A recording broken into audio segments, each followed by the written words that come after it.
కొత్త ఉత్సాహాన్ని ఇచ్చి ఎవరు ఎన్ని ప్రచారాలు చేసినా ఎన్ని రకాల జిమ్మిక్కులు చేసినా ఖచ్చితంగా 14 తారీఖు నాడు గెలుపు మాగంటి సునీత గోపీనాథ్ గారిదే, ఖచ్చితంగా గెలుపు కేసీఆర్ గారిదే అని చెప్పి దుమ్ము రేపి స్వాగతం పలికిన మా వెంగళరావు నగర్ డివిజన్ ఆడబిడ్డలకు అన్నదమ్ములకు పేరు పేరున ముందుగా నా హృదయపూర్వకంగా తల వంచి నమస్కారం చేస్తా ఉన్నా.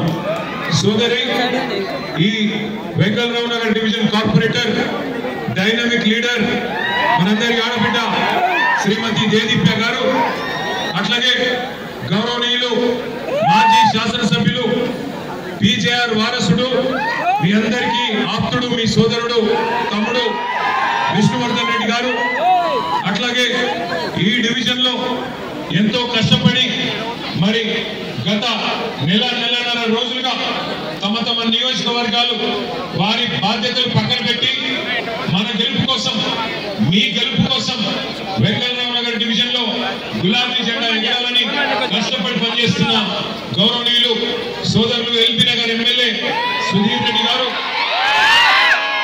మిర్యాలగూడ మాజీ ఎమ్మెల్యే గౌరవనీయులు భాస్కర్ రావు గారు, గౌరవ మాజీ మంత్రివర్యులు పెద్దలు అన్న మేడ్చల్ శాసనసభ్యులు చామకూర మల్లారెడ్డి గారు, మాజీ మంత్రివర్యులు పెద్దలు శ్రీ ఎర్రబెల్లి దయాకర్ రావు గారు, కోరుట్ల శాసనసభ్యులు సోదరులు డాక్టర్ సంజయ్ గారు, అట్లాగే వికారాబాద్ మాజీ శాసనసభ్యులు సోదరులు ఆనంద్ గారు, ఇంకా గౌరవనీయులైన ఎమ్మెల్సీ సోదరుడు తాత మధు గారు, ఇంకా నేను ఎవరెవరి పేర్లు అయితే చెప్పలేదో వాళ్ళు రాష్ట్రీయ మా సిరిసిల్ల తమ్ముళ్ళు కూడా వచ్చున్నారు, వాళ్ళకి సిరిసిల్ల వచ్చిన తమ్ముళ్ళకి, అట్లాగే ఇక్కడికి వచ్చేసిన ప్రతి ఒక్కరికి పేరు పేరున కాబోయే ఎమ్మెల్యే శ్రీమతి మాగంటి సునీతమ్మకు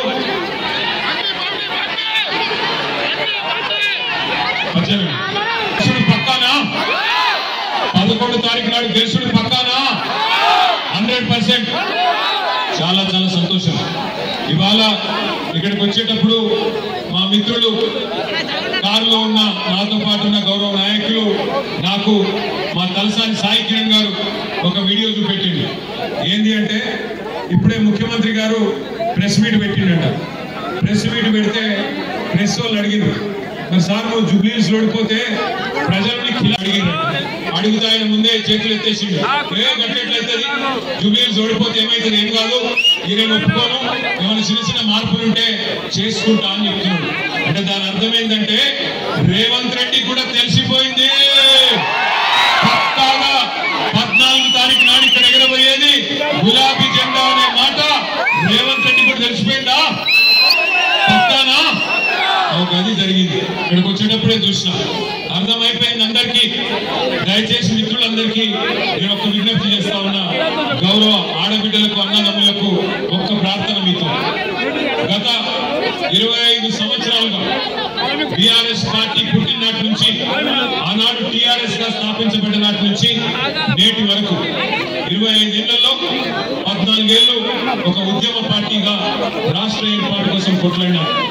ఆ తర్వాత మీ దయతో, మీ ఆశీర్వాదంతో, పెద్దలు కేసీఆర్ గారి నాయకత్వంలోనైతేనే తెలంగాణ బాగుంటది అని మీరు ఆశీర్వదిస్తే 10 ఏళ్లు, దాదాపు 10 ఏళ్లు, 9.5 ఏళ్లు అధికార పార్టీగా మీకు సేవలు అందించినాం.